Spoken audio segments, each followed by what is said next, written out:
Hello and welcome to maths matter classes. Friends, आज के इस वीडियो में हम लोग इंपॉर्टेंट सिंबल्स के बारे में सीखेंगे। यदि आप 11th-12th की तैयारी करना चाहते हैं, 10th क्लास आपने पास कर लिया तो आप सर्च कर रहे हैं 11th-12th के वीडियोस के लिए, तो आपको ये वीडियो उन सब सिंबल्स को जो 11th-12th में और इससे आगे के स्टडी में आपको जो इंपॉर्टेंट पड़ेगा, उन सब सिंबल्स को पहचानने में, समझने में ये वीडियो आपको मदद करने वाला है। तो कुछ हम इस प्रकार के सिंबल्स को यहाँ पे जानेंगे। 20-22 सिंबल्स आज हम देखेंगे जो कि बहुत इंपॉर्टेंट है। जैसे इसका मतलब क्या होता है, इसका मतलब क्या होता है, तो इस तरीके के सिंबल्स का यूज 11th-12th में होता है और इससे आगे के स्टडीज में भी होता है। तो हम लोग आज इसी तरीके के सिंबल्स के बारे में जानेंगे। जो अगर मान लीजिए ये क्या होता है, इस तरीके का क्या सिंबल है, अगर दोनों एरो हो गया दोनों तरफ तब क्या होगा, अगर ये 3 लाइन हो गया तब क्या होगा। तो इसी तरीके का सिंबल आज हम लोग पढ़ने वाले हैं। और इनइक्वलिटी का भी सिंबल, जैसे greater than, less than, greater और इक्वल टू, लेस और इक्वल टू, तो इस तरीके के सिंबल्स आज हम लोग पढ़ेंगे और आसानी से एक एग्जाम्पल ले लेके भी पढ़ेंगे, जिससे कि आपको सारा का सारा सिंबल समझ में आ जाए। तो जो हमारा पहला सिंबल है कुछ इस प्रकार का है कि ये एरो का मतलब क्या है। तो ये एरो का मतलब है कि यदि कुछ इस तरीके का दिखे आपको, ए और ये एरो और बी, इसको हम पढ़ेंगे क्या, A implies B, A implies B पढ़ेंगे। मतलब इसको पढ़ेंगे हम लोग read as A implies B. और इसका मतलब क्या होता है, एक तो हिंदी में कहें तो या तो होता है, या तो, हिंदी में या तो। और इसका मीनिंग कि यदि ए सही है तो बी भी क्या होगा, सही होगा। और इसका मीनिंग होता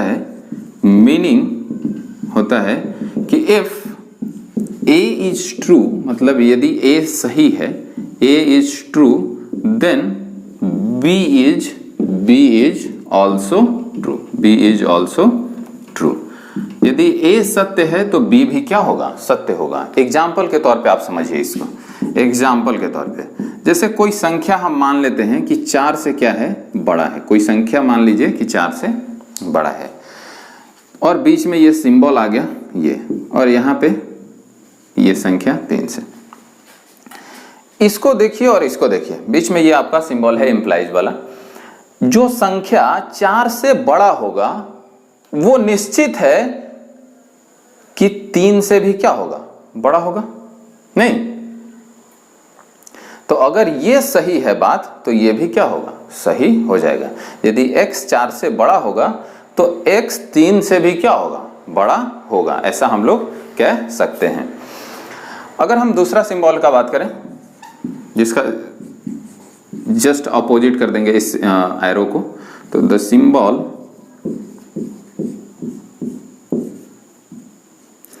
अगर कहीं भी आपको इस तरीके का दिखता है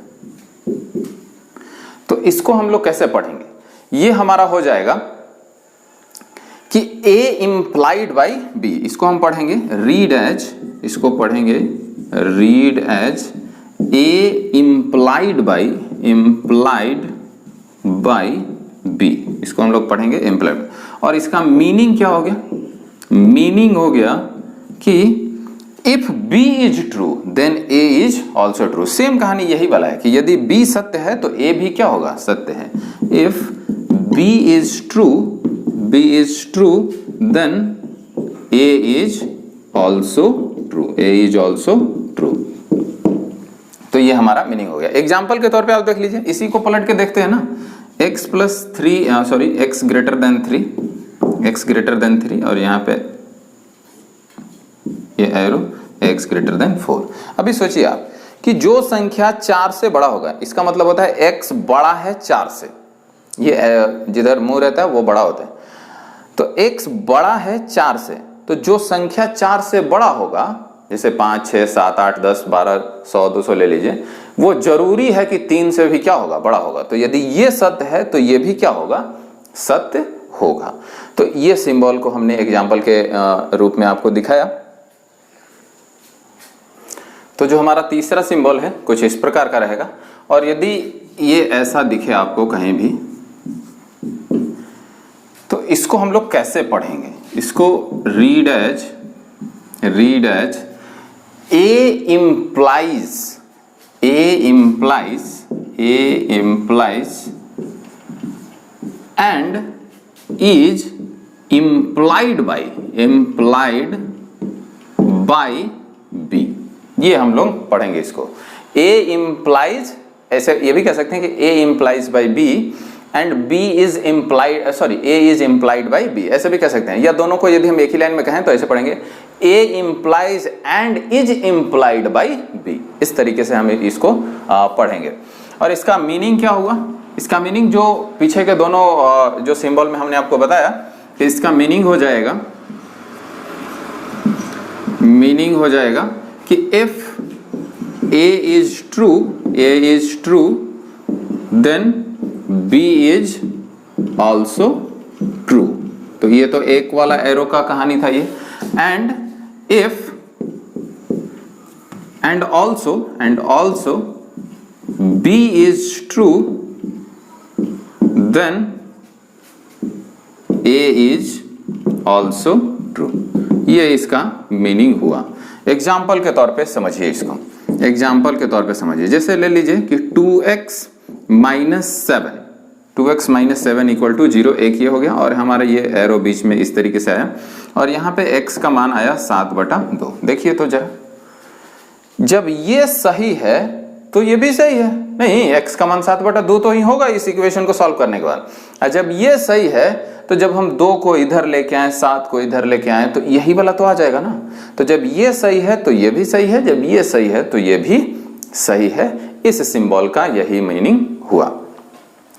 अब हम चौथे सिंबल की ओर बढ़ते हैं। चौथा सिंबल हमारा कुछ इस प्रकार का दिखेगा, मैक्सिमम ऑफ, और इसका यूज बहुत ज्यादा होता है, आपको ध्यान देना है कि maximum of A1 A2 A3 ... AN। इसका मतलब क्या हुआ? इसका मतलब हुआ कि ये जो नंबर्स है A1 A2 A3 AN, इसमें जो ग्रेटेस्ट है, जो सबसे बड़ा है, इसका मीनिंग हुआ क्या? मीनिंग हुआ कि ग्रेटेस्ट एमोंग A1 A2 ऐसे कर करके AN। मतलब इसको हम पढ़ेंगे कैसे? पढ़ेंगे maximum of A1 A2 A3 ... AN। और इसका मीनिंग हुआ कि ग्रेटेस्ट एमोंग, मतलब इन सब में जो ग्रेटेस्ट आएगा वही आपका क्या होगा? आंसर होगा। एग्जाम्पल के तौर पे देखिए, अगर कोई कह दिया कि निकालिए इसका मान क्या होगा, मैक्सिमम ऑफ 1 2 3, तो इसका मैक्सिमम क्या है? ये तीनों में सबसे बड़ा कौन है? मैक्सिमम का मतलब क्या होता है? ग्रेटेस्ट, बड़ा, सबसे बड़ा। तो इन तीनों में सबसे बड़ा कौन है? 3। तो इसका आंसर क्या हो जाएगा? 3 हो जाएगा। ऐसे कह दिया कि मैक्सिमम ऑफ 1 - 1 5 - 6, इसमें सबसे बड़ा कौन है? तो आप ढूंढिए 1 - 1 5 - 6, तो इसमें सबसे बड़ा कौन हुआ? 5 हुआ ना। तो इसमें सबसे बड़ा हो गया आपका 5। तो यही आपका इसका मीनिंग है। अब हम आगे का देखते हैं।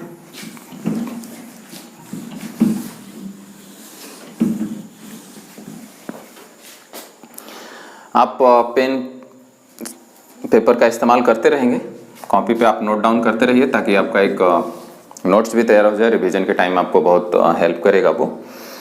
अगर हम 5वें का, तो यहाँ पे कुछ इस तरीके का दिखेगा, minimum of A1 A2 A3 ... AN। इसका मीनिंग हुआ कि इन सब जो नंबर लिखा हुआ है इसमें सबसे छोटा, कम से कम, छोटा से छोटा, इसका मीनिंग हो गया आपका, मीनिंग हो जाएगा least among A1 A2 A3 ... AN। मतलब कि ये जो सारा नंबर है इसमें सबसे छोटा। एग्जाम्पल के तौर पे देखिए, एग्जाम्पल के तौर पे आपको निकालने के लिए कोई कह दिया कुछ इस प्रकार का, मिनिमम ऑफ लेना है 1 5 3 0, तो इसमें सबसे छोटा कौन दिख रहा है आपको? 0 दिख रहा है ना। तो यही हो जाएगा इसका आंसर 0। मिनिमम ऑफ 1 3 -5 6 7, तो इसमें सबसे छोटा कौन सा है? -5, तो यहाँ हो जाएगा -5। तो यही इन सब सिंबल्स का मीनिंग हो रहा है और हम आशा करते हैं कि आप इन सारे सिंबल्स को अच्छी तरीके से समझ पा रहे होंगे।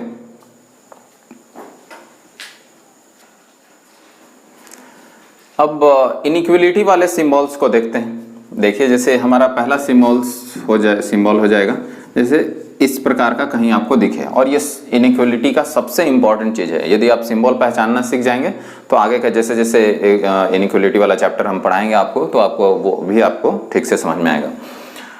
तो इसको पढ़ेंगे कैसे? ये हो गया ग्रेटर देन, मतलब हिंदी में कहेंगे कि ए बड़ा है बी से। इंग्लिश में क्या है? A is greater than B. इसको पढ़ेंगे read as A is greater than, मतलब बड़ा है, ग्रेटर देन बी। हिंदी में क्या पढ़ेंगे? ए बड़ा है बी से, ए बड़ा है बी से। एग्जाम्पल ले लीजिए, 5 बड़ा है 4 से। देखिए 5 4 से बड़ा नहीं होता है, तो इसको पढ़ेंगे क्या? 5 इज ग्रेटर देन 4। हिंदी में 5 बड़ा है 4 से। तो ये हो गया। दूसरा सिंबल का बात करें तो इसी में यदि इक्वल लग जाए तो इसको हम पढ़ेंगे क्या? ए इज ग्रेटर और equal to B. Read as मतलब पढ़ते हैं ए इज ग्रेटर और इक्वल टू, और यहां एंड नहीं पढ़ते हैं, और इक्वल टू बी। यहां स्मॉल ए स्मॉल बी है, small a small B.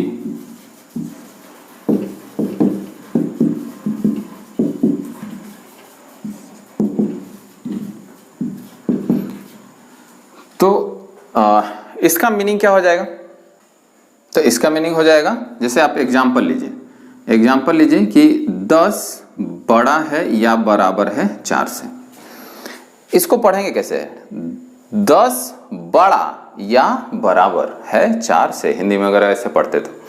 English पढ़ेंगे तो 10 इज ग्रेटर और इक्वल टू 4। अब ये सत्य है कि असत्य है? देखिएगा 10 4 के बराबर तो नहीं होता है, लेकिन बड़ा तो होता है ना, तो हम इसको सत्य मानेंगे। ट्रू के कैटेगरी में ये वाला रहेगा, ये सत्य है। मतलब इन दोनों में से कोई एक कंडीशन यदि ये सेटिस्फाई हो रहा है तो ये आपका क्या हो जाएगा? ट्रू हो जाएगा।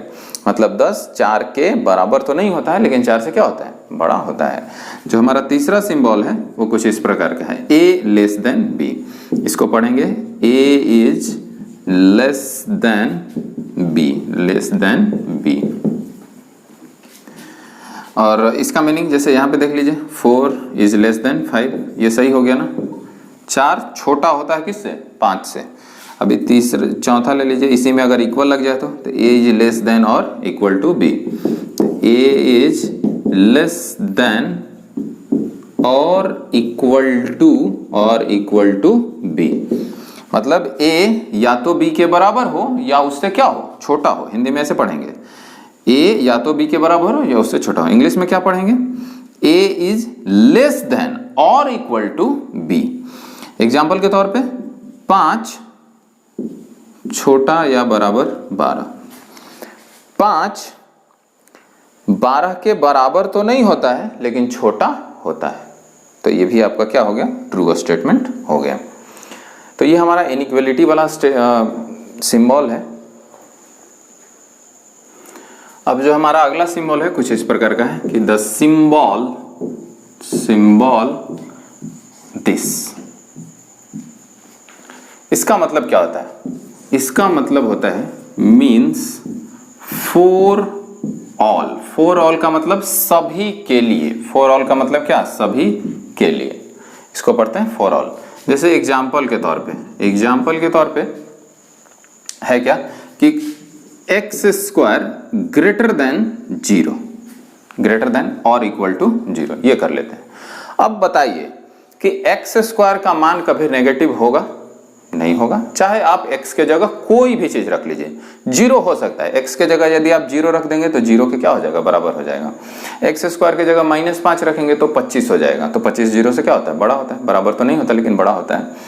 x के जगह 3 रख देंगे तो 3 3 9, ये भी 0 से बड़ा है। मतलब x के जगह आप कुछ भी रख दें, उसका स्क्वायर या तो 0 के बराबर या उससे क्या होगा? बड़ा होगा।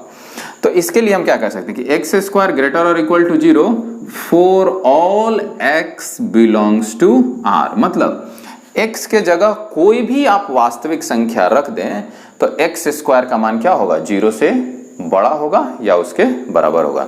तो वास्तविक संख्या आप कोई सा भी लीजिए और उसको यहाँ पे रखिए तो ये वाला कंडीशन सही हो जाएगा। तो हमारा जो मेन यहाँ पे काम है वो क्या है, सिंबल का।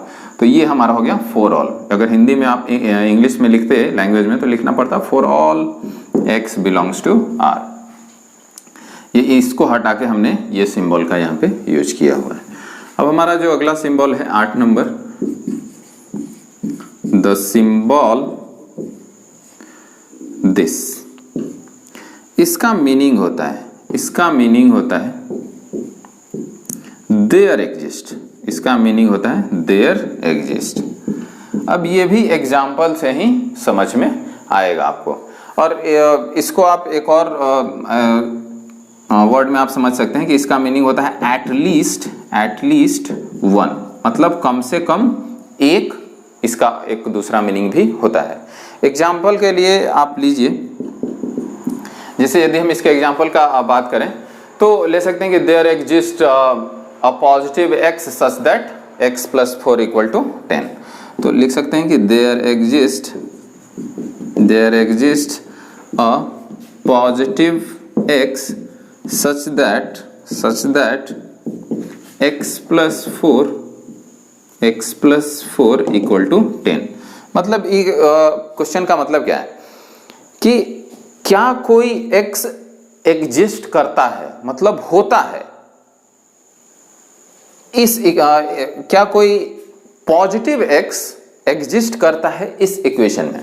तो आप इस इक्वेशन को सॉल्व करके देखेंगे, तो इस इक्वेशन को सॉल्व करके देखेंगे तो 10 में से 4 जाएगा तो क्या आएगा, 6।